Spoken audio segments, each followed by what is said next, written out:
The scent of burning sage and crushed pine needles drifted through the stone circle and held in the warm night like a low, steady breath.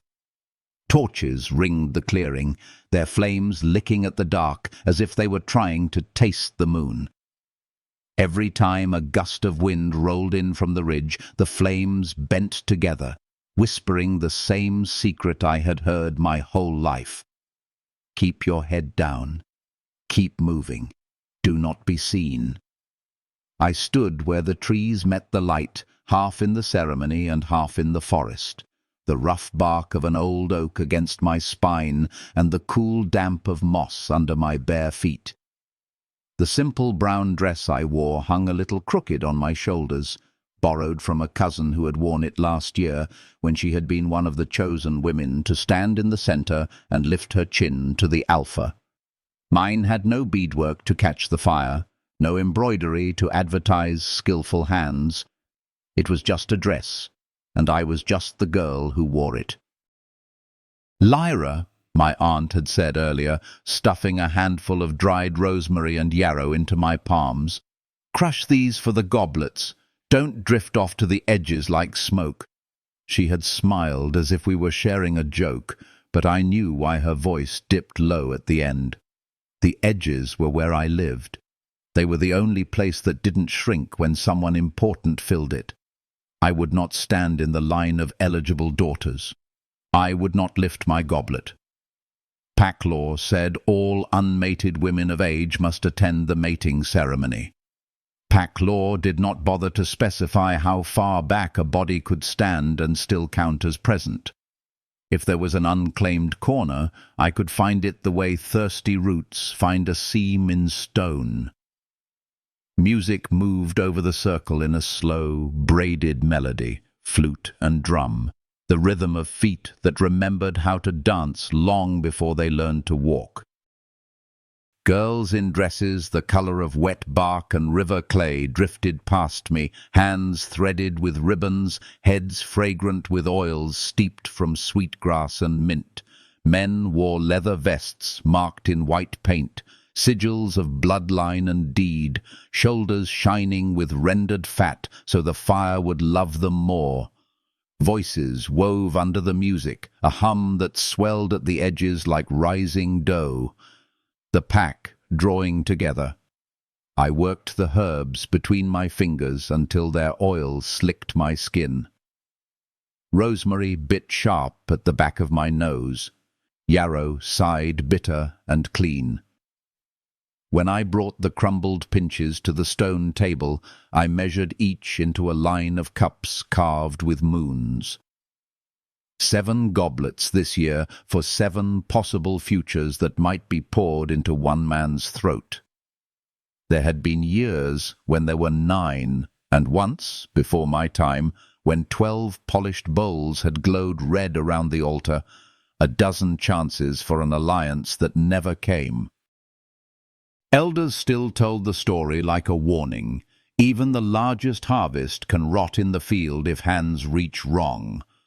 Tonight, the elders kept their hands busy, arranging symbols around a slab of rock, so old it had forgotten how many vows it had swallowed. I finished the herbs and stepped back before anyone noticed I had breathed. This was my private skill, to be in a place so completely that the place did not change around me.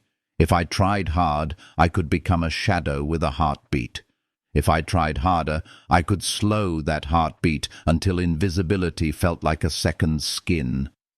Don't curl yourself into nothing. Aunt Marin appeared at my elbow as if summoned by the thought of vanishing.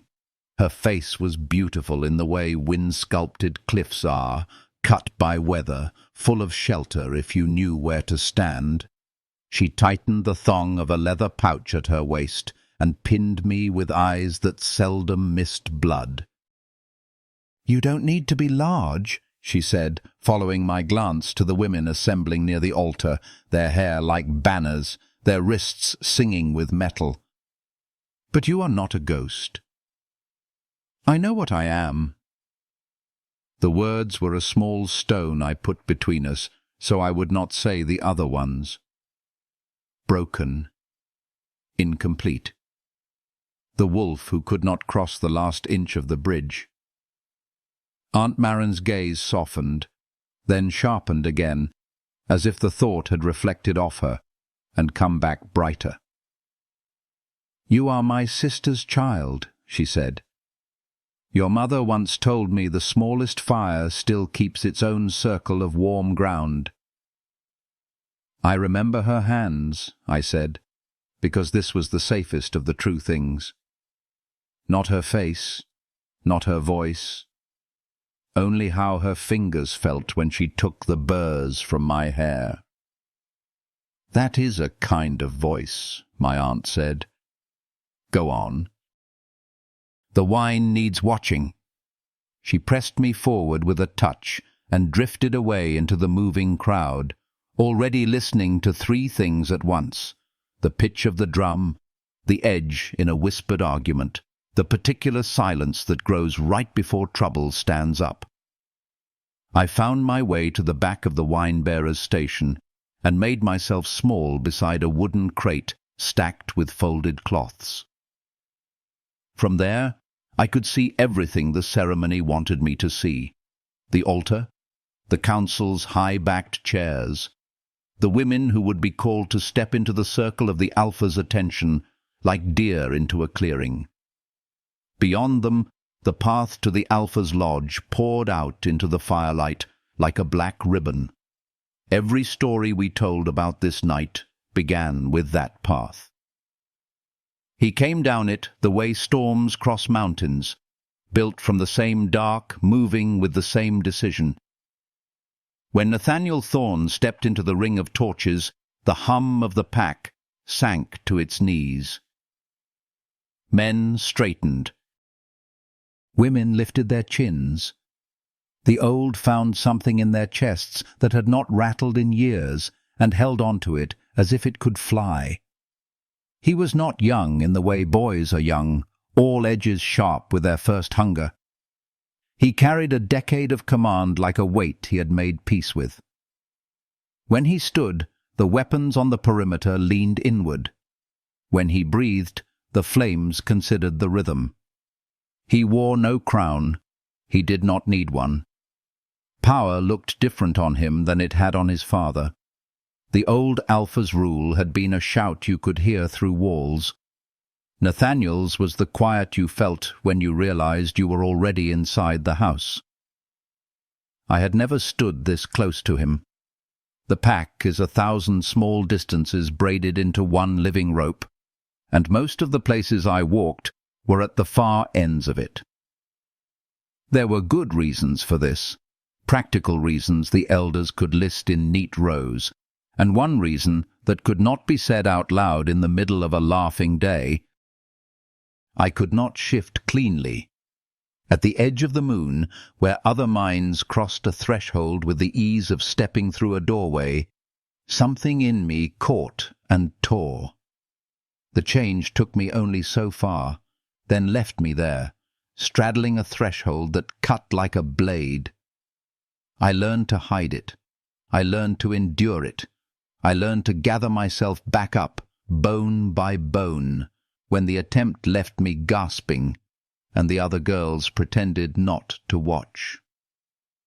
"Defective," one had whispered once, when our instructor turned away. She had been careful with the shape of the word, testing it on her tongue to see how it fit. It fit well enough to pass from mouth to mouth when I walked by, reducing me neatly to a concept the pack could set aside. I did not cross my arms around my rib-cage now, though my body knew the shape of that armor as well as it knew sleep. I kept my hands at my sides and watched the Alpha take his seat, the chair carved with wolves rising behind him like a forest.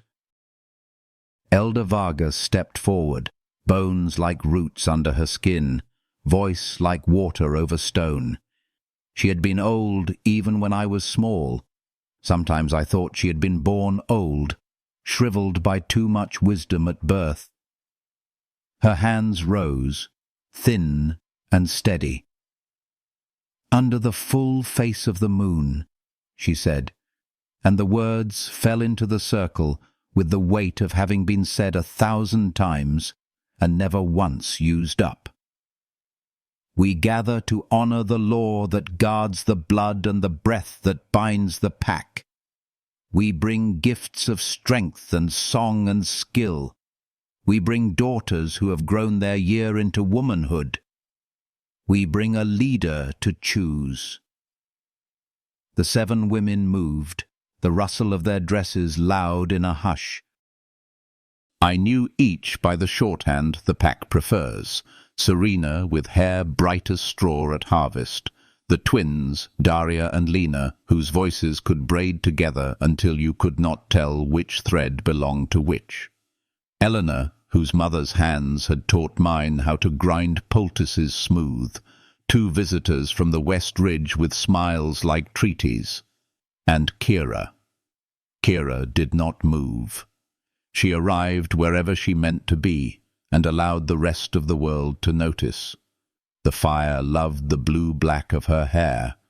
Gold shivered in her ears and along her collarbones.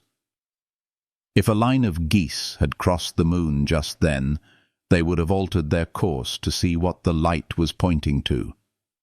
Once, years ago, she had shared her honey cakes with me on a cold morning before training and laughed when the beeswax stuck to my lower lip. Once, years ago, she had torn the hem of her dress to make a bandage for my knee after a fall and said it made us both look wild. Once, years ago, she had realized that standing near me did not improve the way the world tilted toward her, and the small kindnesses evaporated as if they had never existed. Some girls blossom by addition. She had learned to climb by subtraction. When the line of them curved in front of the altar, the torches leaned forward. Aunt Marin moved through the crowd with a jar of wine and a wooden ladle, filling each ceremonial goblet to the line etched around its belly. I took my place beside her to pass the cups. Left hand for the heavy stone, right hand for steadiness, the way she had taught me. The mixture smelled of berries and herbs, and a sting I knew belonged to something secret. There are recipes in a pack that never meet the air. I carried Kira's goblet last, my fingers finding balance on the curve, the way a potter learns the weight of a vessel she did not throw. Kira did not look at me as I approached. Her gaze had already found the alpha's chair and attached itself there, hunger domesticated into poise. This trick requires a lifetime of practice. I did not cast my eyes at him. It is easy to trip when you stare at a cliff and think only of falling. I had thought I would be a little angry, standing so close to a life that would never call me by name. Instead, I felt tired in a way that did not belong to the hour. Tired of wearing the shape people had carved for me. Tired of flinching at the edge of the change. Tired of the ache that followed the thought. If my mother had lived, what would she have placed in my hands tonight? I made the mistake of touching my pendant in front of Kira. The crescent of silver sat cool at my throat, a dull gleam where the moonlight found it. The chain had been mended twice. The second repair was mine, ugly and honest, the link a little crooked where my pliers had slipped. Kira's eyes dipped then, a flicker of recognition not for me, but for the thing. Something tightened in her mouth and eased again, a muscle that remembered work. "Careful," she murmured as I passed her the goblet, her voice a polished stone dropped into water. "Don't spill." "I won't," I said, and did not. We stepped back. Elder Vargas made a sign in the air, the shape of a circle drawing itself around us all. "Let the daughters speak," she said, and the first woman moved forward into the center. Serena's voice was bright and practiced, the perfect pitch for boasting without sounding like a boast. She named the swiftest run she'd made this summer, the boar she had brought down with one clean strike, the old woman she had carried on her back across the ford when the water was swollen with rain. She spoke of tending fires, mending nets, teaching pups to keep their teeth off their packmates' ears. She ended with a vow and bent her head. The alpha took the goblet and drank. If he tasted anything beyond wine, his face did not record it. He nodded once. The crowd shifted like tall grass under wind. Daria and Lena went next, braided voices untying into separate music when they named their gifts. Elena after them, her hands already a healer's, calm, sure, stained at the edges with things that save you. The visitors from the west spoke with soft R's and strong verbs, like people who have never needed adjectives. Kira last, not because the order had been arranged that way, but because the pack's attention, greedy as any animal, had hoarded her toward the end. I did not envy her, not in the way girls envy dresses or hair or ankles that do not wobble on uneven ground. I envied her certainty. When she breathed the air of a person who has never lived a day where a room did not expect her. She did not glance toward the alpha when she began. She looked into the night beyond his shoulder as if her voice could draw the moon closer. When she finished, the clearing held steady as a bowl full of still water. Somewhere far back in the trees, an owl took the measure of a mouse, and the mouse miscalculated. A child near the front sniffled and was shushed. The drum found the space between two heartbeats and sat there. I had done everything required of me. The herbs were measured. The cups were passed. I could have stepped back into the trees then and let the darkness fold me into its common pocket. Instead, I stayed, because staying is sometimes the bravest act a small fire can perform. I kept my eyes on the line where the torchlight ended. I could feel the ceremony turning, one gear slipping into another, the pack's attention concentrating into a fine, sharp point. Lyra. The sound of my name cut the air like the nick of a knife on rope. I did not look to see who had said it. There are only a handful of mouths in the pack that speak my name without souring it. Aunt Marin's was one. Healer Tessa's was another. The third belonged to a memory so old it had started to drift, my mother's voice drifting through the dark of a fever, a cool cloth, a song about a white wolf and a blue field. "Lyra," Aunt Marin said again, closer, and the second cut severed the rope. It fell around my ankles. "Take the cloths. Stand behind me and watch. If one of them sways, step forward. If one of them drops the cup, step forward. If anyone's hands shake, don't let the wine see it."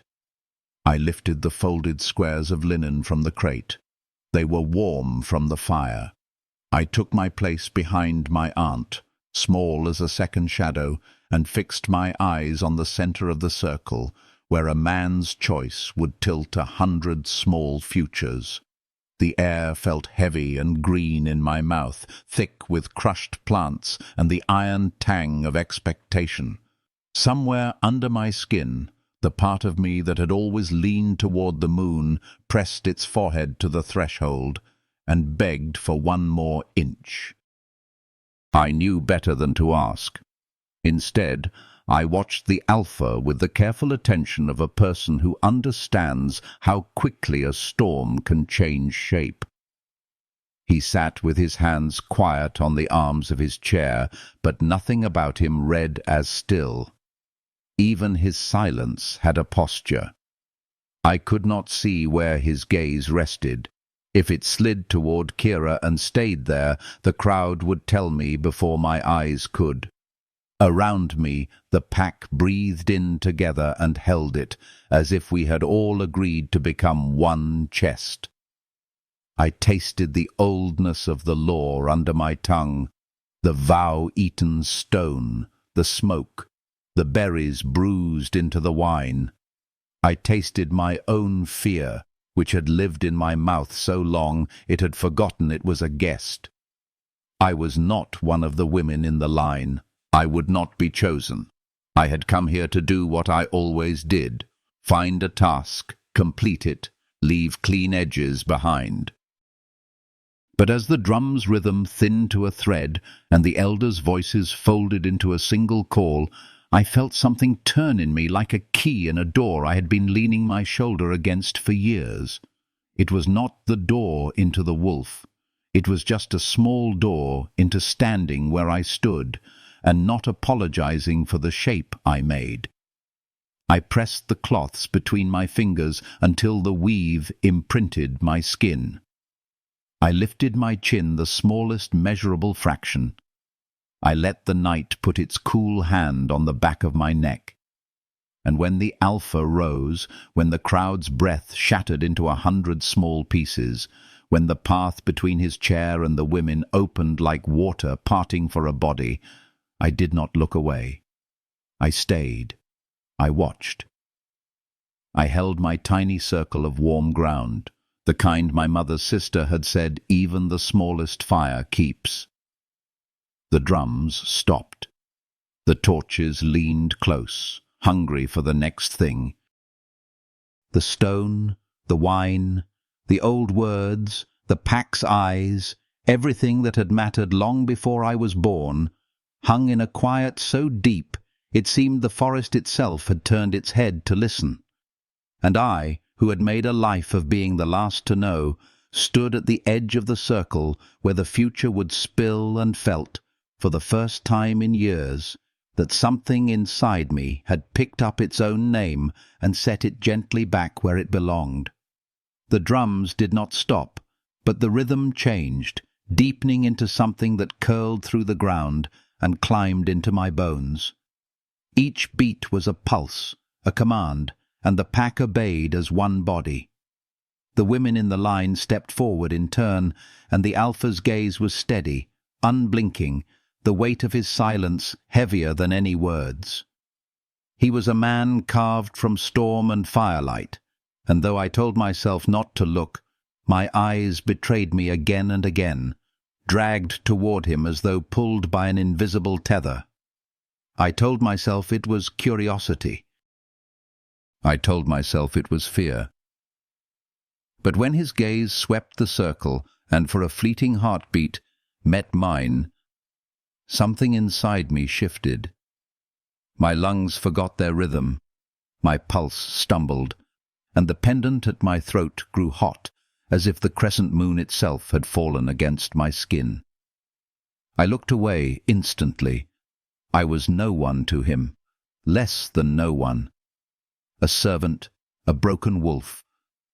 Yet my treacherous body carried the memory of that glance like it was a secret meant only for me. The ceremony continued.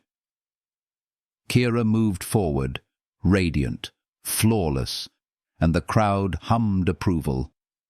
She bent gracefully, voice strong, words precise, every syllable a polished jewel. The alpha took her goblet, his fingers brushing hers. The fire seemed to lean closer to them both. For a moment, his lips curved into the first shadow of a smile. A sound rippled through the crowd. Expectation, certainty, triumph. My chest tightened. It was decided. It had to be decided. My place was clear. Behind the crowd, behind the light, behind every story ever told about strength. I clutched the cloths in my hands and pressed them so hard the weave etched into my palms. I told myself I should be relieved. With Kira chosen, The night would end, and I could slip away unseen. But the night was not finished with us. The forest tore itself open with shouts and howls, warriors staggering in with blood on their hands and fear in their eyes. The Black Claw pack had crossed the border, an ambush, an attack timed for our most sacred moment. Panic cracked the circle, and suddenly everything was moving too fast. Elders rushing children towards safety, warriors reaching for weapons, the Alpha rising like a blade unsheathed. His voice cut through chaos, deep and absolute. Orders given, lives shifted. The pack obeyed him as though their blood belonged to his command. I should have run for the caves as Aunt Marin urged, but my feet carried me to the healing den. The chaos there was its own kind of battle. Wounded dragged in, healers crying for supplies, hands soaked in blood. I moved without thinking, mixing herbs, binding wounds, steadying breathless warriors with fingers that did not shake. Perhaps it was because pain had been my oldest companion. Perhaps it was because no one expected anything from me, so I could give freely without fear of failing. Whatever the reason, I found my purpose in that moment, not in shifting, not in fighting, but in saving. Hours blurred, blood and screams and whispered prayers. And then, when my body trembled from exhaustion, a shadow filled the doorway. The Alpha himself stood there, still half-shifted, fur matted with blood, amber eyes burning like fire trapped in glass. The cave fell silent as he entered, his presence filling every corner. He gave orders, sharp and certain. Then his gaze, inevitably, impossibly, found mine. For a moment too long, it stayed. Later, when dawn bruised the sky and the wounded had been carried to safety, I sank against the stone wall of the ceremonial cave, my body finally surrendering to weariness. My eyes closed for what I thought would be a breath, no more. But when they opened, he was there, beside me, his broad shoulder almost brushing mine. "Stay," he said softly, when I tried to rise. It was not a request. I sat frozen, heart hammering. "You're the one who cannot shift properly," he said at last. There was no cruelty in his tone, only fact. Shame scorched me, but before I could lower my head, his voice continued, quieter. "Yet you treated more wounded than any trained healer tonight." My throat tightened. No one had ever spoken of my efforts with anything but pity or dismissal. His words felt like water on parched earth, and I hated how much I needed them. "What is your name?" he asked. "Lyra," I whispered, the syllables fragile on my tongue. Something flickered in his eyes, recognition, perhaps. He spoke of my mother, of her courage, of how she had once saved his sister. He remembered her when most of the pack had long forgotten. And then he was gone again, leaving me stunned, holding the echo of his voice like it was something I might lose if I breathed too deeply. By the time the pack returned to the settlement, I was too weary to keep my eyes open. Yet when I woke, I was in his arms, his heartbeat steady beneath my cheek as he carried me through the ruins of the night. Faces turned, whispers followed, shock rippled through the pack like a breaking wave. The Alpha carried me, the broken wolf, the useless girl no one wanted. His hold was firm, unyielding, and though shame and fear coiled in me, I could not deny the truth. I felt safe. And when I whispered, desperate that people were staring, his reply was simple, unshakable. "I decide what is appropriate in my pack." The words lit something in me I had not dared to name. Not hope, not yet, but a spark. a possibility, a world in which the Alpha's eyes might see me, not as defective, not as burden, but as something more. And once a spark exists, it is already searching for flame. The night had not yet released its grip when silence settled back over the ceremonial cave. Fires burned low, and the air was thick with smoke and breath and exhaustion. The warriors who could still stand guarded the entrance. The wounded dozed in uneasy half-sleep, their bandages damp with fresh herbs. And I, who had not meant to be noticed, who had never once thought my presence mattered beyond the narrow circle of my own breath, found myself sitting against the cool stone wall, my body a tangle of fatigue and disbelief. Sleep tugged at me, heavy and relentless. My fingers still smelled of honey and yarrow. The moon pendant pressed warm against my collarbone, as if my mother's hand lingered there. I told myself I would rest only for a moment, but exhaustion is a thief that does not ask permission. My head tipped sideways, and the last thing I remembered was the faint echo of his voice still lingering in my ears. When I stirred again, it was not the hard floor against my back, but warmth. Solid, steady warmth. I opened my eyes and found myself leaning against the Alpha. Against him, his broad shoulder, his arm drawn just near enough to shield without touching, his presence close enough that I could feel the deep, slow rhythm of his breath. My mind reeled. I should have pulled away. I should have apologized. Yet for a suspended instant I could not move. The safety was overwhelming. I shifted as if to rise, but his voice stopped me, low, steady, a command softened by quiet. Stay. One word, and the cave itself seemed to pause. I lowered my gaze, unable to meet his eyes. Alpha, You worked through the night without rest, he interrupted, not unkindly. You saved more lives than half my warriors. I could not answer. The weight of his recognition pressed harder than any insult I had ever carried. He knew, he had seen. My healer spoke of your hands, he continued. She said they were the steadiest she had seen in years. Something cracked in me at those words, something long sealed shut. I thought of every whisper that had followed me since childhood, every sideways glance, every time my half-shift had left me gasping while others laughed. Defective, broken, burden. Yet here, in the hushed dawn, the Alpha himself spoke of my hands with respect. I only did what was needed, I whispered, my voice hoarse. His gaze lingered on me, intense, unreadable, then softer. What is your name? It was absurd that he did not know, absurd that I should matter enough for him to ask.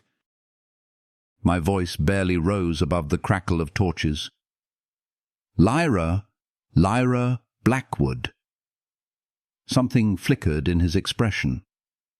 Blackwood, he repeated, as though tasting it. Daughter of Elena. The sound of my mother's name on his lips was a knife and a balm together. I nodded, stunned. She saved my sister's life once, he said quietly. Your mother was brave. My throat closed, and I clutched at the crescent moon pendant. Thank you, I whispered, though I could not tell if I meant it for him or for her memory. He rose then, fluid and commanding, the conversation ending as abruptly as it had begun. His presence swept away into the cave, and I was left trembling, more awake than I had been in hours. Later, when dawn touched the horizon and the pack began its slow return to the settlement, I woke again, this time carried. Strong arms cradled me, one beneath my knees, one supporting my back, my body held effortlessly against a chest solid as stone. I opened my eyes and found myself staring up at the Alpha's face, outlined against the paling sky. My breath caught. "Alpha, you are exhausted," he said simply. "Let others care for you now." "I can walk," I stammered, mortified, trying to twist free, but his hold did not falter. "You carried this pack on your shoulders last night," he replied. "Now I will carry you." The words silenced me, burned into my skin more than his grip. Around us, the pack walked in solemn procession, their eyes drawn again and again to where I lay in his arms. Whispers rippled through the crowd, shock, curiosity, disapproval. Kira's face burned with disbelief, her amber eyes fixed on me like sharpened blades. "Alpha," I whispered desperately, "they are watching. This isn't proper." A faint smile touched his mouth, though his gaze remained forward. "I decide what is proper in my pack." The way he said my name a moment later, quiet, deliberate, weighted, made my heart stumble. Lyra Blackwood. The sound of it on his tongue was unlike any way it had been spoken before. Not as a curse, not as pity, as though it were something that mattered. I turned my face against his shoulder, overwhelmed. For so long I had lived in the shadows of others, convinced my place was to serve silently, to exist unnoticed. Yet here, carried openly before the pack by the Alpha himself, I could not escape their gaze. And though shame twisted in me, beneath it burned something else, something frightening and fragile, the possibility of belonging. When he set me down at the threshold of my small cabin, his amber eyes lingered on mine. "Rest," he said. "Tonight, we honor the fallen. After, we will resume the ceremony."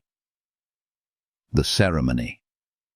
The word sent a jolt through me, as if last night had not changed everything, as if I had not fallen asleep in the arms of the Alpha before the entire pack. He turned and walked away before I could find words, his stride purposeful, his shoulders broad and unyielding. I stood rooted to the earth, my heart still echoing the steady beat of his. Inside, I collapsed against my bed, my body heavy with exhaustion, but my mind alive with 1,000 unanswered questions.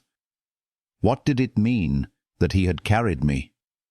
Why had he spoken my name as though it carried weight? And why, when I closed my eyes, did I feel again the safety of his arms, the warmth of his chest, the low timbre of his voice? Sleep claimed me then, but not the dreamless kind. I dreamed of running free, of 4 strong legs carrying me over moonlit hills, of shifting without pain. And always beside me, stride for stride, was a massive black wolf with eyes like molten gold. When I woke, sunlight streamed through the cabin window. My aunt's voice urged me to rise, to prepare. The pack would gather again tonight. The ceremony would resume. But as I touched the crescent moon at my throat, I knew nothing would be the same, because the Alpha had carried me, because the Alpha had spoken my name, because somewhere in the depths of his gaze I had seen something that terrified and enthralled me in equal measure, a recognition I had never dared to hope for. And once recognition is given, it cannot be taken back. It lives, it lingers, and it changes everything. The air that evening was heavy with smoke from the pyres. 4 flames burned in the clearing, rising like voices toward the sky. The pack gathered in a solemn hush, their faces carved with grief and pride as the Alpha spoke the names of the fallen. Thomas, Lyle, Sarah, Damon. His voice was deep, steady, yet softened by reverence. The crowd responded with howls that broke against the night, carrying sorrow into the forest where the spirits were said to listen. I stood at the edge, as I always did, cloaked in the shadows of others. The green dress Aunt Maren had pressed into my hands lay smooth against my skin, the crescent moon pendant gleaming faintly at my throat. I should have felt invisible here. But I was not invisible. Not anymore. Eyes flicked toward me. Whispers curled like smoke in the air. And I knew why. They had seen him carry me. They had seen me asleep in his arms. When the last ember of the pyres collapsed, the hush shifted, thinning into anticipation. The morning gave way to expectation. Torches were lit again, and the stone circle prepared for the resumption of the mating ceremony. I felt the weight of dread settle in my stomach. Kira and the others gathered in their places, their faces pale but determined. This was the moment the pack had been waiting for, the Alpha's choice. I wanted to leave, to melt into the trees and vanish before I had to watch Kira's triumph, before I had to hear my own heart shatter beneath the cheers. But Aunt Maren's hand pressed firmly into my elbow, guiding me forward. "Stay," she whispered. "Trust me." The torches hissed. Elder Vargas's voice rose again, strong and certain despite her years. "Last night, our sacred rite was interrupted. Tonight, we continue. Tonight, the Alpha will choose his Luna, and the bond of our pack will be renewed." All eyes turned to him. Nathaniel Thorne stood slowly, his figure carved against the firelight, a silhouette of command. He did not hurry. He did not glance at the women waiting in line, though their breaths hung suspended in their throats. He stepped forward, his stride measured, his gaze sweeping the circle. And then he walked past them. Confusion rippled like a wave through the crowd. He did not stop at Serena, or the twins, or Elena. He did not pause before the visiting daughters, or before Kira, who stood radiant and trembling with expectation. He passed them all. His amber eyes moved beyond the line, beyond the first rows of the crowd, searching. Until they found me, I froze. The world tilted. This could not be happening. This was a mistake, a cruel trick of my imagination. But the crowd's gasp told me it was real. The Alpha of the Silver Crest pack was walking directly toward me, his gaze locked, unshaken, as though he had known all along where he would end this path. He stopped before me. The clearing was silent, the silence so deep I could hear the quick, frantic rush of my own blood. "Lyra Blackwood," he said, his voice pitched for me yet carrying to every ear. "Your courage last night, your devotion to the wounded, your quiet strength. These are the qualities I seek in the one who will stand beside me. These are the qualities of my Luna." The words crashed over me like a storm. I stared at him, unable to breathe. "Alpha, I don't understand."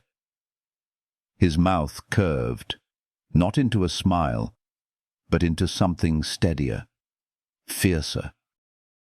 "I am asking you to be my mate." Shock cracked through the crowd. Kira's sharp intake of breath cut like a knife. The other women stared in disbelief. Murmurs spread. Disbelief and outrage tangled together. "No," I whispered, stumbling back.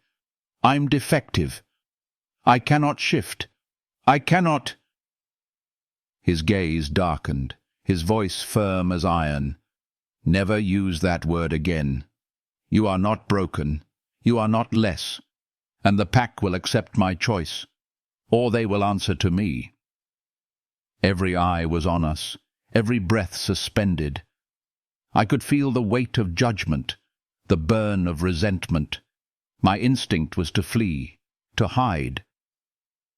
But then his hand brushed against my pendant, his fingers lingering against the crescent moon that had been my mother's. His voice dropped, low and steady. Because when others panicked, you healed. Because when others sought safety, you carried medicine through the dark. Because you are compassion and strength together. And because from the moment I carried you in my arms, I knew you were mine. My heart faltered, then surged, wild and aching. The crowd's whispers swelled, but they dimmed against the force of his words. "Why me?" I asked, my voice raw. "Because you are the only one," he said simply. The world held its breath. The weight of the moment pressed against me, heavy with doubt, trembling with possibility. I thought of my mother's voice, of the promise that someday my difference would be my strength. I felt the crescent moon warm against my skin, as though she were speaking still. "Yes," I said at last, my voice trembling, then stronger. "Yes, I will be your mate." Gasps tore through the clearing. Shock, fury, wonder. But Nathaniel's face broke into a smile, radiant and unshakable, and before I could blink, he swept me into his arms. The crowd erupted in a storm of whispers as he carried me back through their parted ranks toward the ceremonial chair. Kira's face was twisted in rage, her eyes bright with betrayal. Others shook their heads, murmuring disbelief. But a few, just a few, watched with something like awe. Nathaniel sat with me across his lap, his arm firm around me, his gaze daring anyone to defy him. Elder Vargas approached, her expression carefully composed, though her eyes betrayed surprise. She offered the sacred goblet, and Nathaniel took it, drinking first before holding it to my lips. The wine was sweet, heavy, and it burned like fire down my throat. "With this bond," the elder intoned, "the Alpha and his Luna are joined. May the moon goddess bless their union and their pack." I should have stood, but Nathaniel did not release me. He shifted me against his chest, his shoulder strong beneath my cheek. "Rest," he murmured, his lips brushing my hair. "Let them see that their Alpha cherishes his Luna's comfort above all." I wanted to protest, to tell him I could not, should not, sleep in his arms before the eyes of the entire pack. But my body betrayed me. Exhaustion, safety, the steady beat of his heart, they pulled me under. My eyes fluttered shut, and the last thing I heard was his voice, low and sure. "She trusts me, and that is the greatest gift a Luna can give her Alpha." The crowd whispered in astonishment, some in disbelief, some in awe, but I heard only him. And as sleep claimed me, for the first time in my life, I did not dream of failure, of brokenness, of exile. I dreamed of belonging, of being seen, of love that held me even as the world burned. I woke slowly, not to the rough floor of the cave nor the thin mattress of my cabin, but to warmth so deep it felt like the world itself had turned soft around me. My cheek rested against furs finer than any I had ever touched, and sunlight filtered through heavy curtains the color of midnight. For a long moment I lay still, unwilling to disturb the quiet, afraid that moving would shatter whatever fragile dream I had stumbled into. But dreams do not hold the steady scent of pine and cedar. Dreams do not have the crackle of a fire whispering from across the room.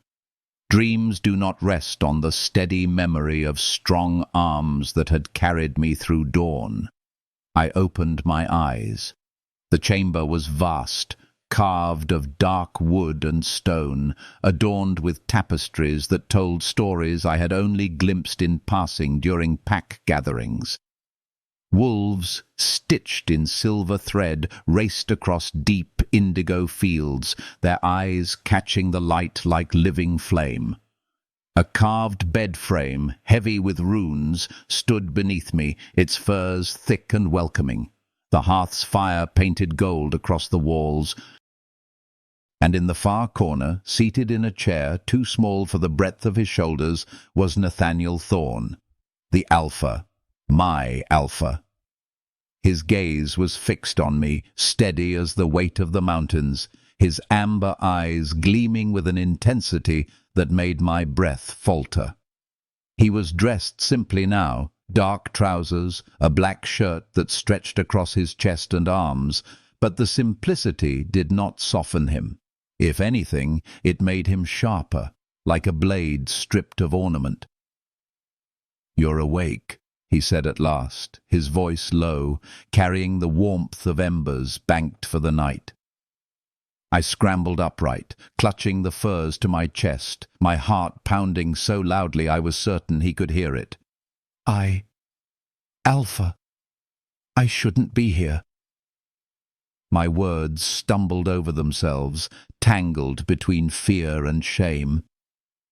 "This isn't proper. You've slept nearly 20 hours, he interrupted, calm, unhurried. Your body demanded rest, and here you were safe.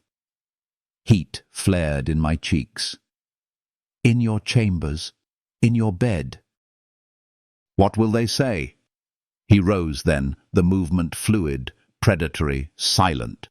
Each step he took shortened the air between us until he stood close enough that I had to tilt my head back to meet his eyes. They will say what they wish, he replied. Let them. I do not bend my choices to whispers. My throat closed, words trembling against the walls of my chest. I had never stood this close to him, not without the buffer of ceremony or chaos. Now there was only us, the fire, and the unyielding truth of his presence. You chose me, I whispered, as though speaking it aloud might shatter the illusion. You stood before the pack and chose me. Why? Why would you? When Kira, when the others? Because they are not you. His answer came without hesitation, a blade cutting clean. I shook my head, clinging to the only truth I had known. But I can't shift. I'm weak, flawed. The pack will never accept me. His gaze darkened, sharp as storm clouds, gathering over a ridge. Do not call yourself that again. You are neither weak nor flawed. His hand rose, unexpectedly gentle, tilting my chin upward with the faintest brush of his knuckles.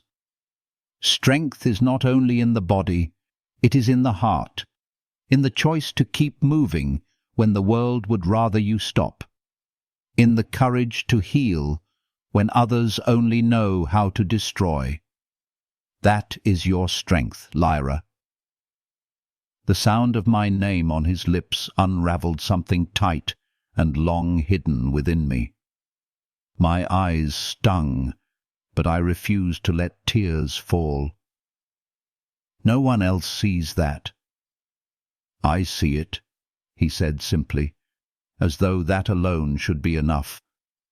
And perhaps, in that moment, it was. I turned my face away, ashamed of the warmth rising in me. The others will never forgive it. Kira will fight this. She already hates me. I don't want to be the cause of division. Nathaniel's mouth curved, not into amusement, but into something sharper, almost dangerous. Let her hate. Let them all fight, if they choose. I will break any who challenge what I have claimed. The steel in his voice sent a shiver through me, but not of fear. It was something else, something I could not name without trembling.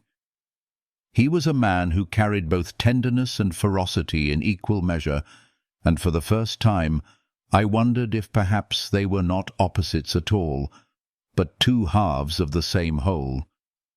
Still, doubt gnawed at me. And if I fail? If I cannot be what the pack needs? His hand brushed against my cheek again, softer now, his thumb catching the edge of a tear I had not meant to shed. Then I will teach you, walk beside you, carry you when you cannot carry yourself. You will not be alone in this, Lyra.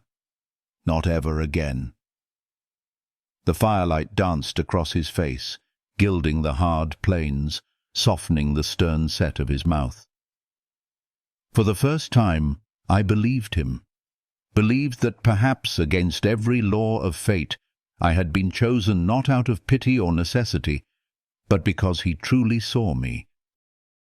Something inside me ached with wanting, with longing so sharp it nearly broke me. "Nathaniel," I whispered, his name tasting strange and forbidden on my tongue. His eyes flared at the sound of it, amber burning hotter, closer. He leaned nearer, close enough that his breath brushed against my skin, close enough that my pulse leapt wildly. "Say it again," he murmured. "Nathaniel," I breathed, the syllables trembling but certain. His mouth curved into a smile that was almost not a smile at all, too fierce, too tender, too full of promise. And then, slowly, deliberately, he lowered his forehead to rest against mine. The world fell silent. The fire, the wind, the weight of 1,000 eyes beyond these walls, all of it faded, leaving only the rhythm of his breath and the thrum of my heart answering it. "I have waited for this," he whispered. "For you." My lips parted, but no words came. What words could hold the enormity of that truth? That the alpha of the Silver Crest Pack, the man carved from legend and command, had been waiting for me. When his lips finally touched mine, it was not fire, but something deeper. It was the steady heat of a hearth after a long winter night, the kind of warmth that seeped into bone and whispered of belonging. My hands trembled where they clutched the furs, but when his arm circled me, strong and sure, the trembling eased. The kiss was not rushed, not demanding. It was a promise, a vow, a claiming that asked nothing and yet gave everything. When he drew back, his gaze held mine with unshakable certainty. "You are not broken, Lyra. You are mine, and I am yours." I swallowed hard, the weight of his words anchoring me, reshaping me. For the first time in my life, I did not feel like a burden. I did not feel like a shadow. I felt seen, chosen, loved. And in that moment, I knew. Whatever battles lay ahead, whatever hatred or doubt the pack hurled at me, I would walk them. Because beside me was a man who had carried me through fire, who had called me strong when the world named me weak, who had looked into the deepest wound of my soul and chosen me anyway.